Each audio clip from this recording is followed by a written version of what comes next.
unpacking today's headlines. This is Souls and Liberty in Depth.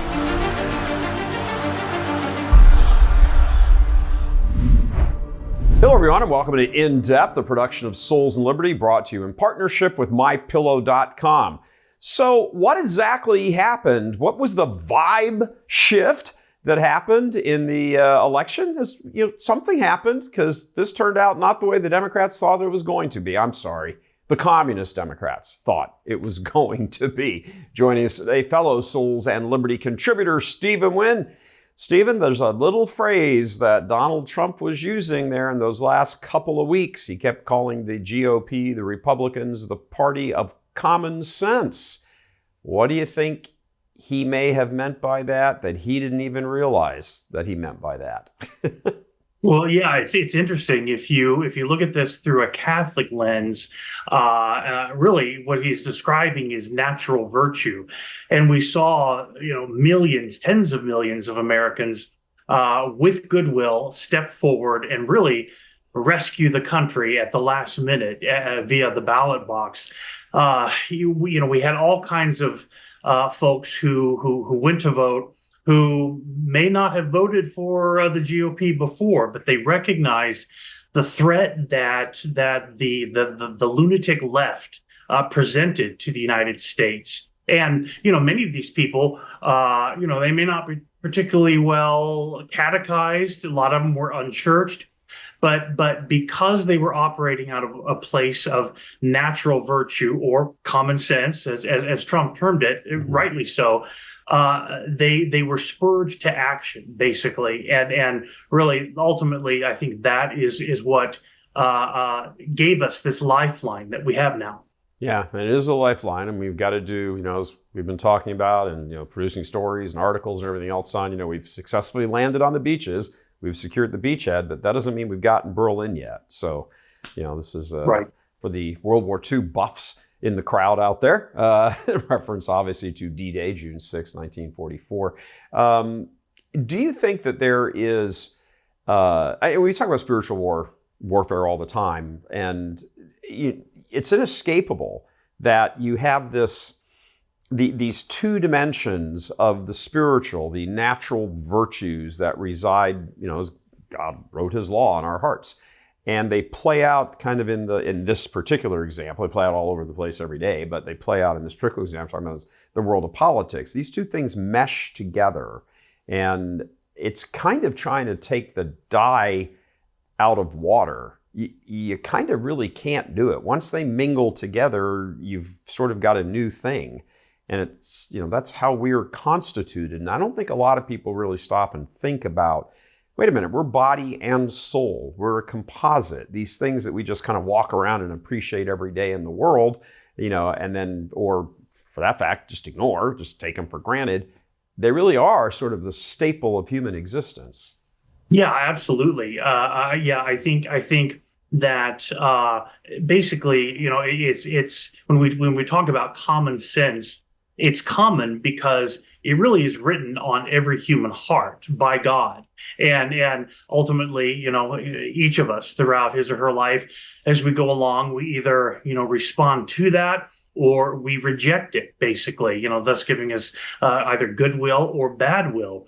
And yeah, it's an inescapable reality that this is really rooted in the spiritual realm. What we see unfolding across the political landscape and cultural, sociological, etc., is really a war of worldviews. We've described it in the past here on In Depth as communism versus Christianity. That it simplifies it a bit, but that's really what it comes down to. Sure does. And I think that I think we have an enormous opportunity ahead of us as Catholics, as Christians, to really begin reshaping the culture. There are many of these millions, tens of millions of Americans of Goodwill, but who may not be particularly pious. They have at least they demonstrated enough goodwill, exercising natural virtue, common sense, they basically they're halfway there. To boil it down into simplistic terms, I guess it's up to us now moving forward.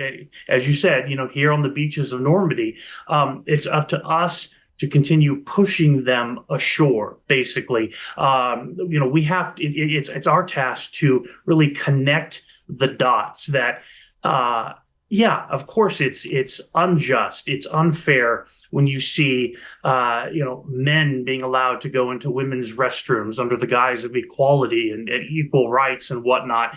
There's all kinds of abuses of power, just radical notions that have been thrust upon us by the communist left, and the awakening to that is basically rooted in the goodwill of these folks, but a lot of them aren't completely there yet. A lot of people that Trump is picking, for his leadership posts in D.C. Come January, they're not where they need to be on issues like abortion, LGBT, pro-family, that kind of thing.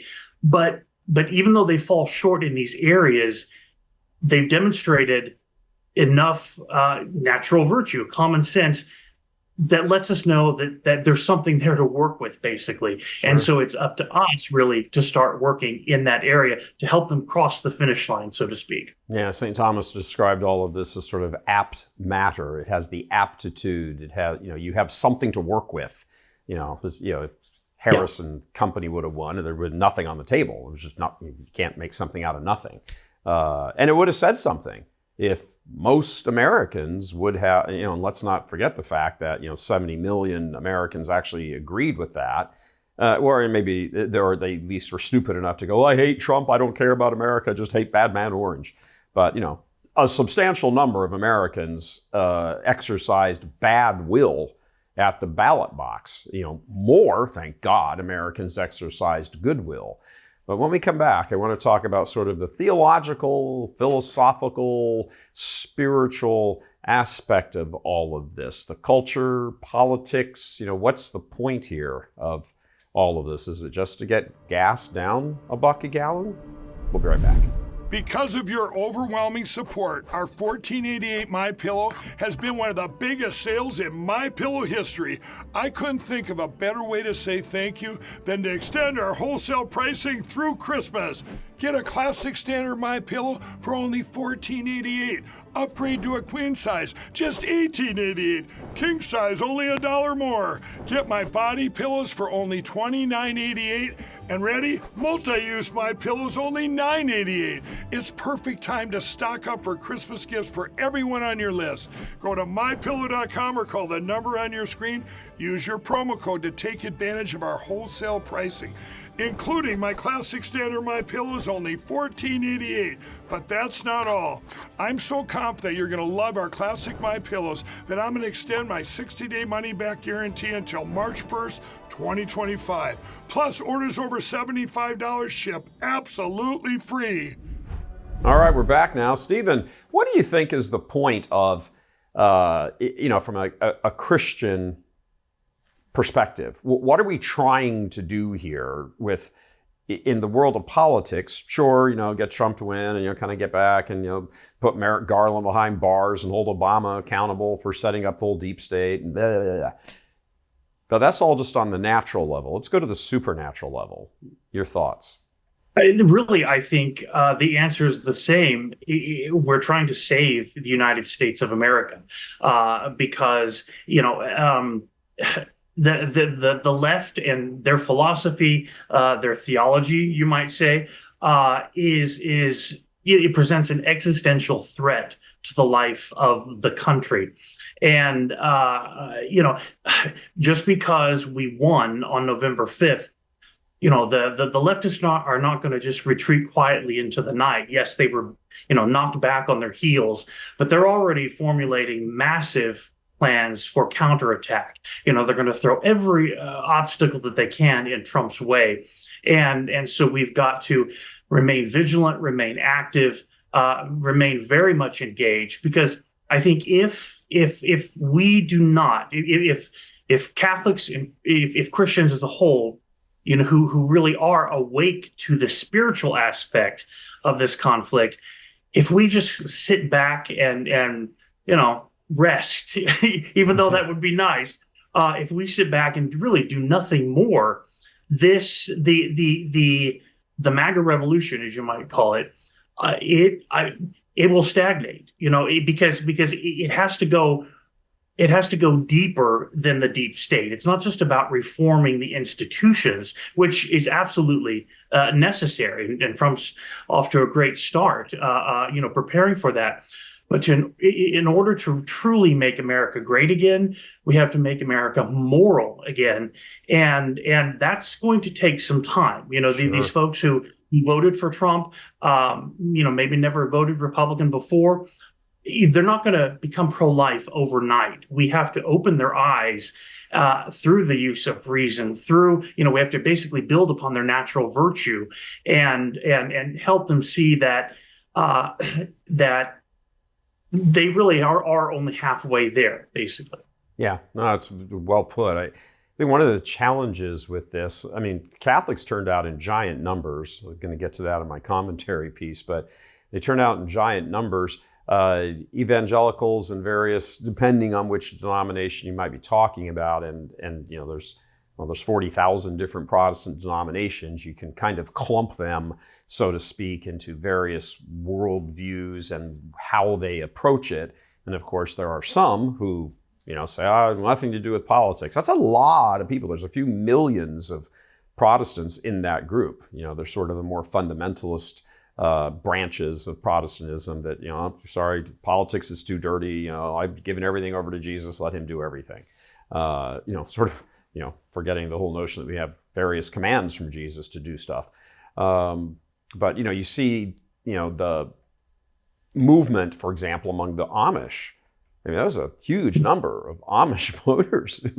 If you were to point at one group that is completely detached from the day-to-day society of the rest of the country, you'd be pointing at like the Pennsylvania and Ohio, and to some degree the Indiana Amish.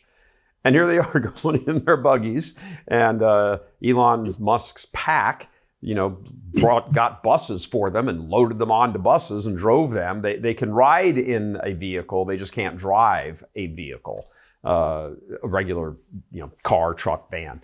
But I think part of the challenge might be, as we move forward as a culture change and a moral change, those voices need to be in the political arena and saying things. It has to be well thought out and put together in a coherent fashion, applying to natural law, with goodwill, so that people who are, as you say, halfway there can begin to say, oh, that sort of makes sense. I get that. I'm curious what you think about, how do you do that? How do you engage? There's a little bit of a problem among Catholics, but nowhere near as much as there are among Protestants as far as turning out because they think they're either above it or, Jesus doesn't want you to have anything to do with politics and get your hands dirty or whatever. How do you approach that question moving forward?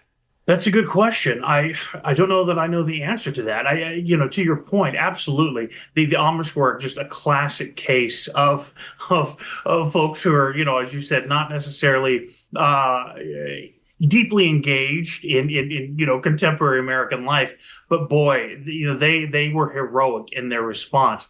And a stat that I learned back in September, as of September, there were 15 million self-identified U.S. Christians who weren't even registered to vote. Right. Now, these are church-going people. They're in church, they're in the pews every Sunday, but they weren't even registered to vote. And that is a catastrophic figure when you think, about how narrow the margins were, even in this, Trump won soundly.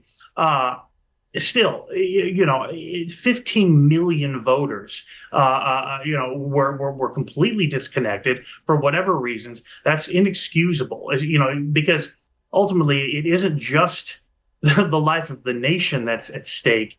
It's the souls within the nation that's at stake. Because if we have another leftist government that's elected, the communists never ever leave power voluntarily. Right. And so this could really, I firmly believe, had Harris won, this could very well have been our last election, at least certainly our last fair election, by and large. So that's a great question. I don't know really how you reach those folks, except drive home the point, that we're doing now. That okay, you say you're Christian. What are you doing to fight for the souls of this nation? That to me ultimately is the big question. Hopefully that will be a motivator. Beyond that, I don't really know, to be honest. Yeah, there's a theological, we'll talk about that as soon as we take this break, but there's a theological dilemma that I think, as I look out over the landscape, just my own thoughts obviously, that it has to be overcome, and it's sort of key to getting millions, as you say, imagine if we had millions and millions of people engaged. I mean, none of this blue stuff would even be happening. There'd be no ground for it. So we're going to talk about how do you overcome this theological question, and we'll present that right after this.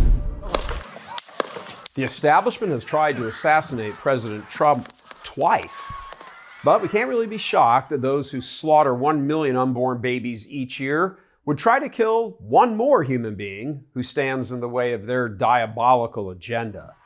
Trump, like every one of us, including all of us at Souls and Liberty, is a sinner. But like all of us, he is in the fight and fighting for all of us to get one more chance, maybe a last chance, to save the republic. We must hang together, or as Benjamin Franklin said, we shall hang separately. And maybe far sooner than many imagine, because communists take over and always persecute Christians and Catholics in particular. Let us help you fight these forces of evil. Become a monthly supporter today so we can continue giving you the information, the tools of our faith, and the support network you need to go out and save souls and save our nation. Join our merry band of happy warriors and click below to get into the fight. We need you, we need each other. Join the resistance. Become a monthly donor today. All right, welcome back. Stephen, here's a personal viewpoint. Many of the Protestant denominations, members of Protestant denominations, don't get involved in the political arena because there's a theological hiccup in their theology. There's a hiccup in there. And when you said you have to be engaged in the culture and all this and politics, help lay the groundwork, so we can talk about souls and salvation of souls and all of that. Some Protestants' theology says, you don't have to worry about that. All you have to do is just believe in Jesus and everything else is fine. You're going to heaven, so I'm not saving soul. It's done. It's already done. It's the kind of eternal assurance thing.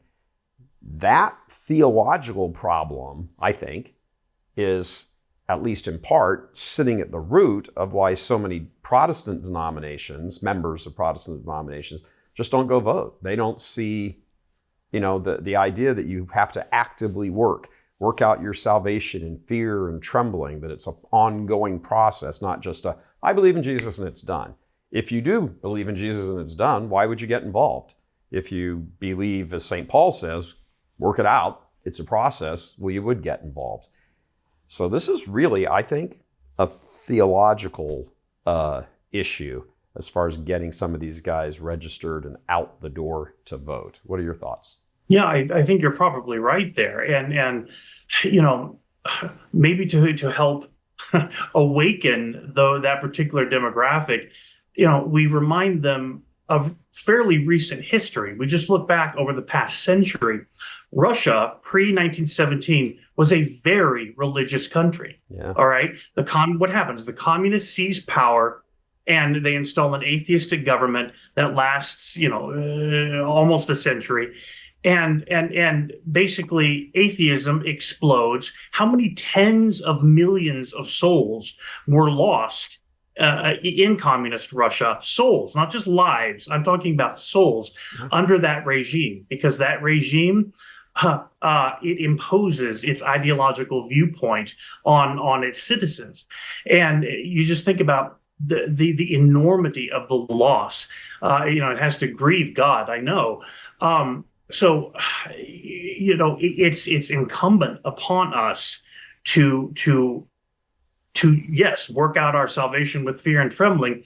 Part of that is going to the polls, is stopping evil wherever it arises. They say all that's necessary for evil to triumph is for good men to do nothing. Yeah. Well, it's great that you have an eye toward heaven and the eternal. We all need to have that. We all need to be operating, in that sense. But while we're here, we have a massive duty given us by God to ensure that as many souls, as many of our countrymen as can be saved as possible.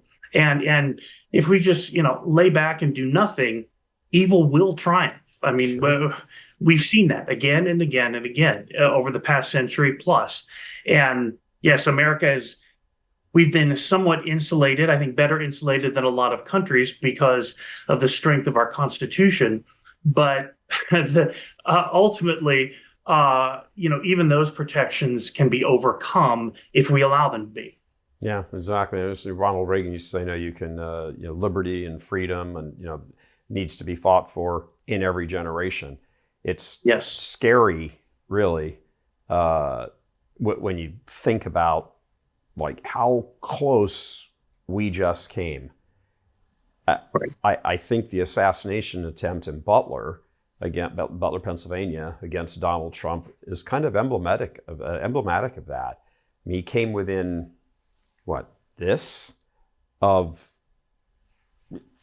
who knows what would have happened. He came within this, and it sort of feels like the nation also sort of came within just this. And it's interesting. Right. Trump was like, after that, he so to speak found God. I think in a more human, just personal Donald way than campaign talking stump speech. And yeah, certainly has a long way to go still. He hasn't translated that across the whole moral inventory of things that need to happen. But he changed. He saw, wow. And I'm wondering if some dynamic like that also happened in the country, because there has been a change.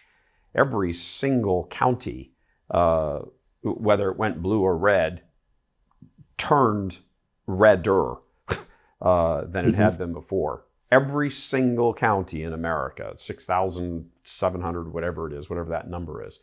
That's astounding. There was a vibe shift. And you wonder how much of it might have been due to these spiritual factors, even if people who went and voted for it and were experiencing the vibe shift wouldn't describe it that way. You wonder how much of that is actually true here. Your final thoughts. Yeah, I think that's definitely a part of it. I mean, there was a massive outpouring of prayer, fasting, penance on behalf of Catholics, Protestants, people of all religious faiths, really, in the lead up to the election. And I think that definitely had an effect. I do think God heard us. Now, you mentioned Butler. I think that's very instructive for the United States, because what happened after Butler? A second assassination attempt, against Trump. And I think that lets us know that we're not home free by any means right now. It's going to take years of fighting in the trenches to reclaim this country. And again, we're not going to do it just by reclaiming the institutions, lowering taxes, cutting bureaucracy. All of that is fantastic.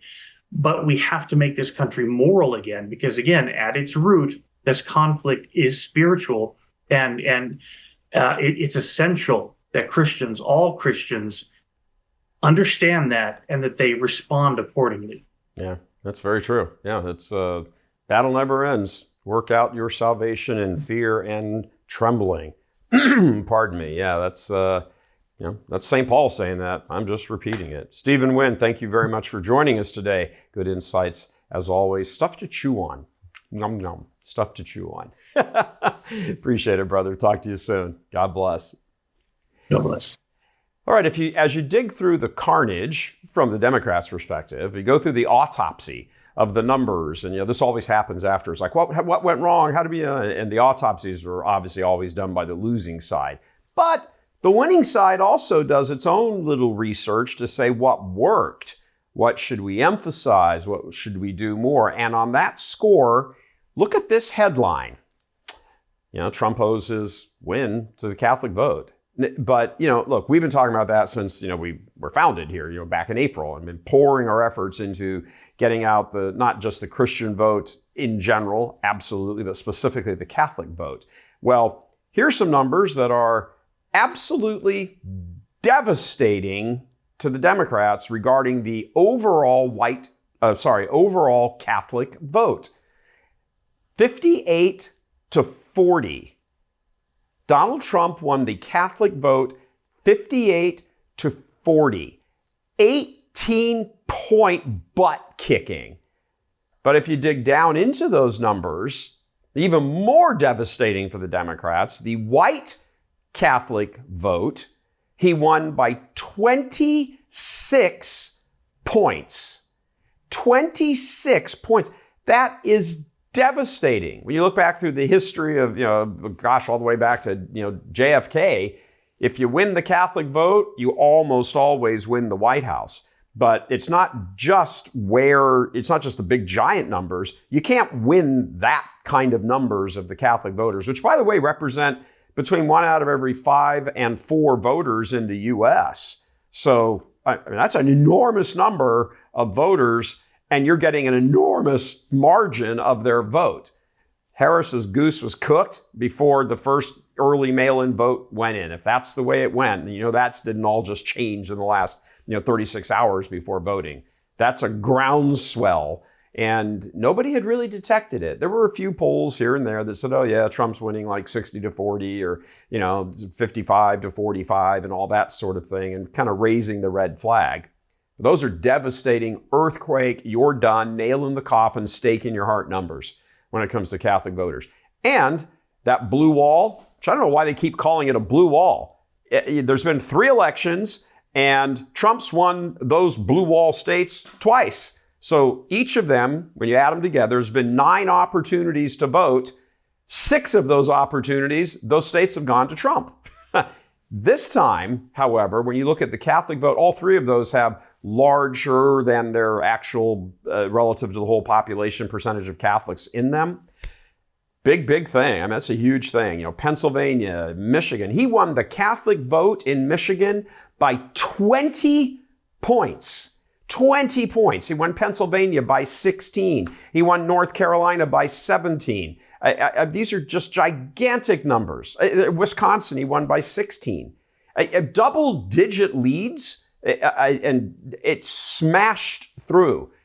Donald Trump owes his presidency to Catholic voters, specifically white Catholic voters. In the Latino world, the majority of them went to Harris, no surprise there, but it was the margin again. Trump got about 40% of the Latino Catholic vote. That's pretty darn large, and it sort of tracks pretty evenly with the overall Latino vote. About half of Latinos are Catholic, the other half are generally some version of Protestant, and they broke roughly, 60-40 for Harris. It happened like that among Latino Catholic voters as well. He destroyed her with the Catholic vote, and that's it. There's no other way to size that up. That white Catholic vote is the single largest demographic victory across the board in any demographics for Donald Trump. 26 points among white Catholic voters. And as we discussed in a couple of shows here before, the male vote for Donald Trump blew her out of the water, 15 points. So I don't know if there's any cross tabulations. I got to go hunt. It's kind of what I do. If there's any cross tabulations of white male Catholic voters, that's a pretty narrow subset. But You look at all these different numbers, white male Catholics put Donald Trump in the White House. Again. Coming to you from Houston, Gary Michael Vorse, white male Catholic Trump supporter. God love you.